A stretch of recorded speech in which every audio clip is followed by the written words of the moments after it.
જૂનાગઢના વેસાણ તાલુકાના 20 ગામના સરપંચો દ્વારા 15 દિવસ પૂરતા રાજીનામા આપ્યા હતા।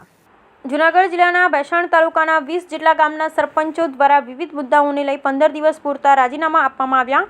આ અંગે વેસાણ તાલુકા સરપંચ એસોસિએશનના પ્રમુખ અને રાણપુર ગામના પૂર્વ સરપંચ સુરેશભાઈ સાવલિયા દ્વારા જણાવવામાં આવ્યું હતું કે તાલુકા વિકાસ અધિકારી દ્વારા યોજાયેલી બેઠકમાં અમારા બિલો ન બનતા હોવાની સાથે જીએસટી તેમજ સરપંચોના પડતર કામો સહિતના મુદ્દે સરપંચો દ્વારા વારંવાર જિલ્લા પંચાયત કચેરી ખાતે ધક્કાઓ ખાવા છતાં પણ કામો ન થતા હોય જે સંદર્ભે તેમજ ગૌચર હટાવવા મુદ્દે પણ સરપંચો રાજ્ય સરકારની સાથે સક્ષમ હોય પરંતુ ગૌચરની જમીનની હદ અને નિશાન દર્શાવવામાં ન આવતા હોવાથી સરપંચ પણ લાચાર હોય। આ અંગે કોઈ કાર્યવાહી અધિકારી દ્વારા ન કરવામાં આવતા આવા વિવિધ મુદ્દાઓને લઈ તાલુકાના 20 જેટલા ગામોના સરપંચો દ્વારા હાલ 15 દિવસ પૂરતું રાજીનામા આપવામાં આવ્યા હતા। આ અંગે તાલુકા વિકાસ અધિકારી દ્વારા તલાટી મંત્રીઓને 15 દિવસની મુદત આપવામાં આવી છે અને જો 15 દિવસમાં આ પ્રશ્નનું નિરાકરણ લાવવા સૂચના આપવામાં નહીં આવે અને જો નિરાકરણ નહીં આવે તો તાલુકાના તમામ સરપંચો પોતાના લેટર પેડ પર રાજીનામા આપવાની તૈયારી બતાવી હતી અને 15 દિવસ બાદ રાજીનામા આપવામાં આવશે। આ વિચારણા દરમિયાન થોડીવાર માટે તલાટી મંત્રી અને સરપંચ વચ્ચે વાતાવરણ ગરમાયું અને તૂતુ મેમે જોવા મળ્યું, જેમાં તાલુકા વિકાસ અધિકારી અને તાલુકા પંચાયતના પ્રમુખ દ્વારા સમજાવતા મામલો થાળે પડ્યો।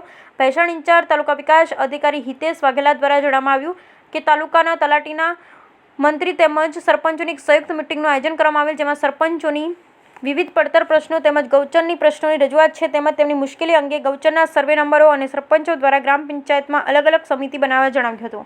અંગે સરપંચોને કહેવામાં આવતા સરપંચોની ગૌચરમાં હદને અંગે દબાણ દૂર કરવા માટે માપણી કરી યોગ્ય કાર્યવાહી કરવામાં આવે તે માટે તલાટી મંત્રી પાસે કોઈ પણ ટેકનિકલ કર્મચારી ન હોય અને મુશ્કેલીનો તલાટી મંત્રીઓને પણ સામનો કરવો પડી રહ્યો છે, જે બાબતે વહીવટીતંત્ર સરપંચની સાથે હોવાનું પણ જણાવ્યું હતું અને મોબાઈલ ટેકનિકલ સર્વિસ દ્વારા તેમજ અન્ય રીતે ગૌચરની જમીનની માપણી કરાવી યોગ્ય કરવાની ખાતરી આપવામાં આવે છે, જ્યારે ગામ તળોમાં રહેલા દબાણો માટે પણ સરકાર દ્વારા યોગ્ય કરવાની ખાતરી ઇન્ચાર્જ ટીડીઓ દ્વારા આપવામાં આવી હતી। આ ઉપરાંત જ્યાં સુધી પ્રશ્ન છે તલાટી મંત્રીઓનો તે બાબતે તાલુકા વિકાસ અધિકારી દ્વારા જણાવવામાં આવ્યું હતું કે હાલ તલાટી મંત્રીઓની જૂનાગઢ જિલ્લાની ગઢ છે, જે ગામમાં હાલ ઇન્ચાર્જ તલાટી મંત્રી છે તે તલાટી મંત્રીઓને કયા વારે કયા ગામમાં રહેવાનું તેનું યોગ્ય એક ટાઈમટેબલ બનાવવામાં આવશે, જ્યારે એક જ તલાટી મંત્રી એક જ ગામમાં છે તેને જરૂરી મિટિંગો સિવાય તે ગામમાં દરરોજ રેગ્યુલર હાજર રહેવાનું રહેશે તેમ પણ જણાવવામાં આવ્યું હતું। આમ સરપંચોથી વિવિધ માંગણીઓ લઈ હાલ તો 20 જેટલા ગામના સરપંચો દ્વારા 15 દિવસના રાજીનામાનું એક અલ્ટિમેટમ આપ્યું હોવાનું વેસાણ ઇન્ચાર્જ તાલુકા વિકાસ અધિકારી હિતેશ વાઘેલા દ્વારા જણાવવામાં આવ્યું હતું। Bureau report. જય ભારત।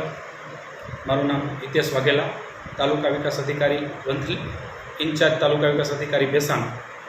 આજરોજ ગ્રામ પંચાયતના સરપંચશ્રીઓ અને તલાટી કમ મંત્રીશ્રીઓની સંયુક્ત બેઠકનું વેસાણ તાલુકા પંચાયત ખાતે આયોજન કરેલું હતું અને જેમાં સરપંચશ્રીઓના અગાઉથી જે જૂના વિવિધ પડતર પ્રશ્નો છે અને એની મુશ્કેલીઓ છે એ બાબતે તેઓએ વિવિધ રજૂઆતો કરી હતી અને જેમાં મુખ્ય રજૂઆત તરીકે જે ગૌચરના સર્વે નંબરો છે એ ગૌચરમાં દબાણો દૂર કરવા માટે સરપંચશ્રીઓને આપણે કહેવામાં આવેલ છે।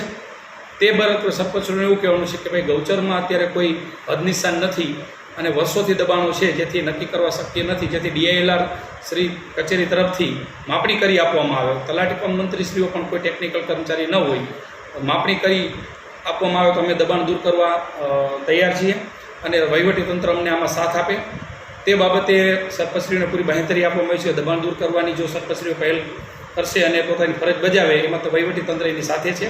આ માટે અત્યારે ઓનલાઈન નવી માપણી ઓનલાઈન થયેલી હોય, હાલ નવા અદનિશાન નથી, પરંતુ ઓનલાઈન એપ્લિકેશન મોબાઈલ એપ્લિકેશન દ્વારા માપી શકે છે, જેથી સરપંચશ્રીઓને તે બાબતે સમજૂત કરી કે ભાઈ તકમસ્ત્રીઓ છે એમને અમે સૂચના આપી છે એ મુજબ રફલી માપણી કરે અને કોઈનું વધારે નીકળતું હોય તો આ દૂર કરવા નોટિસ આપે। સરપંચશ્રીઓની એકલાની પણ આખી ગ્રામ પંચાયતની જવાબદારી છે, જેથી ગ્રામ પંચાયતને વિશ્વાસમાં લઈ અને દબાણની કાર્યવાહી કરે। અને બીજું કે ખાસ કરીને રહેણાંકના દબાણો જે છે ગામતળમાં કે બીજે કોઈ જગ્યાએ એને નિયમિત કરવા ગ્રામ પંચાયતો તરફથી ભલામણ છે। તો આવા કેસમાં જે કોઈ દરખાસ્તો આવશે તે અન્વયે જરૂરી કાર્યવાહી કરવામાં આવશે અને કબજા હક અને આકારણીમાં મકાનો લેવા માટે પણ સરપંચશ્રીઓની રજૂઆત હતી। જે કાયદેસર દબાણ છે નિયમિત ન થઈ શકે એને સાથે અમારે જિલ્લા પંચાયતના સભ્યો અને તાલુકા એસોસિએશન સાહેબને મળ્યા ત્યારે સાહેબે એવું કીધું કે 5-6 દિવસની મને મુદત આપો, આપણે આવનારી 26 તારીખે ગુરુવારના રોજ બેઠક બોલાવી છે। ત્યારે સુખદ સમાધાનનો અંત લઈ આવતા આજ રોજ આપણે બેઠક બોલાવેલી છે, પણ આ બેઠકમાં નિરાકરણ નહીં થાય તો સ્વૈચ્છિક રાજીનામા વેસાણ તાલુકાના તમામ સરપંચો આપવાના છે। એ વાત તો 100%ની વાત છે. અત્યારે તો નથી આપ્યું ને રાજીનામું. હાલ પૂરતું જેટલા સરપંચો ભેસાણ તાલુકામાં હાજર હતા એના હાલ પૂરતા રાજીનામા તાલુકા વિકાસ અધિકારીને ટેબલ આપ્યા. અને હાલ તાલુકા પંચાયતે 20 જેટલા સરપંચો હાજર રહ્યા હતા. કોણ બોલે ભાઈ? નામ જે બોલો તમારા. હું સુરેશભાઈ સાવલિયા, રાણપુર ગ્રામ પંચાયત સરપંચ અને ભેસાણ તાલુકા સરપંચ યુનિયનના પ્રમુખ, ઉપપ્રમુખ શ્રી મનુભાઈ, ઉપપ્રમુખ શ્રી જસકુભાઈ અને ભેસાણ તાલુકાના તમામ સરપંચો આજરોજ તાલુકા વિકાસ અધિકારી બેઠક યોજે, જેમાં જે અમારા સરપંચોના પડતર કામ અને બિલો નથી બનતા, જીએસટી મુદ્દે અને પ્રી ઓડિટમાં વારંવાર સરપંચો જિલ્લા પંચાયતના ધક્કા ખાતા હોય એના સંદર્ભમાં આજરોજ તાલુકા વિકાસ અધિકારી બેઠક બોલાવી. તેમાં અત્યારે હાલ તાલુકા પંચાયત કચેરીએ ભેસાણ તાલુકાના જેટલા સરપંચો હાજર હતા અત્યારે હાલ રાજીનામા તાલુકા વિકાસ અધિકારીને અથવાત સુપ્રત કરી દીધા હોય. અને બીજી વાત કરીએ તો જે ગૌચર મુદ્દે જે ગૌચર હટાવવાની વાત ગુજરાત સરકાર કરી છે એના માટે માલધારી સમાજે આવેદનપત્ર પણ આપ્યું છે અને ઉપવાસ માથે બેહવાની તંત્રને ધમકી આપી છે. તો એના માટે વહીવટી તંત્રને સાથે રાખી અને સરપંચો પેશકર્મી દૂર કરવા માટે સક્ષમ છે. પણ જ્યાં સુધી હદ અને નિશાન ડીએલઆર અને તાલુકા વિકાસ અધિકારી કે મામલતદાર જે તે વહીવટી તંત્ર આવતું હોય હદ અને નિશાન નહીં બતાવે ત્યાં સુધી સરપંચો આપમેળે ખુદ પેશકર્મી દૂર કરવા માટે સક્ષમ નથી. હાલ કેટલા દિવસ પૂરતું છે તમારા? હાલ અત્યારે અમારે તાલુકા વિકાસ અધિકારીની બેઠક પૂર્ણ થઈ